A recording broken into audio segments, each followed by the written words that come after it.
Hello दोस्तों, राधे राधे। मैं रोही केसरी। जिसे दुनिया ठुकराती है उसे स्वयं भगवान अपनाते हैं। प्रयागराज के पास चित्रकूट जिले नामक एक ग्राम राजापुर, जहाँ पे संत तुलसीदास जी का जन्म 1532 ईस्वी में होता है। कहते हैं संत तुलसीदास जी अपनी माँ के गर्भ में 12 महीने थे, जिसके कारण उनकी माँ को असहनीय पीड़ा होती थी। जन्म के उपरांत ही उनकी माँ ये संसार छोड़कर चली गई। कहते हैं संत तुलसीदास जी का जब जन्म हुआ तो जैसे बच्चे रोते हैं वो रोए नहीं, उनके मुख से राम नाम निकला और उनके मुख में 32 दांत थे।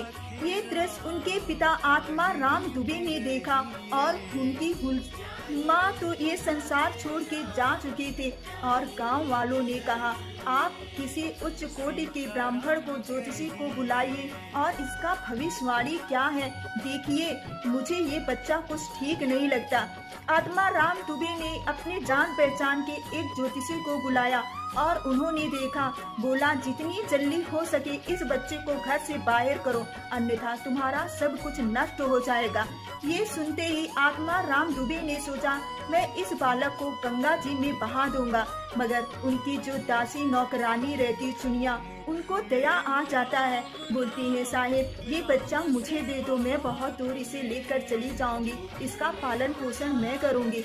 वो दासी उस बच्चे को तुलसीदास जी को लेकर चली जाती है। जब तुलसीदास जी 5 साल के होते हैं तो चुनिया भी ये संसार छोड़कर चली जाती है, जिससे संत तुलसीदास जी घर घर अनाथ हो जाते हैं और घर घर का दरवाजा खटखटाते, माई कुछ खाने के लिए मुझे दे दो। जो नहीं जानता वो कुछ नहीं बोलता, जो जानता वो बोलता, अरे अभागा, तूने तो अपनी माँ और अपनी उस दासी जिसे ने पाला उसे भी खा गया और आज के बाद तू मेरे दरवाजे पे मत आना, और जिसका कोई नहीं होता उसके भगवान होते, जा तू यहाँ से चला जा। संत तुलसीदास जी इतने छोटे रहते हैं, उनके मन में बस जाता है कि जिसका कोई नहीं होता उसके भगवान होते।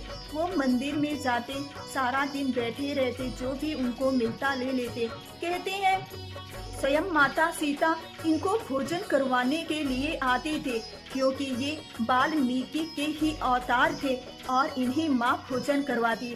एक दिन भगवान शिव ने अनंतानंद जी के को दर्शन दिया और कहा, इस पृथ्वी लोक में एक ऐसा बालक है जो जन्म के समय ही राम नाम बोला, उसे ढूंढो और उसे लेकर आओ, शिक्षा दो। उनके जो शिष्य थे नरहीन दास उनसे बोले और उसे ढूंढे।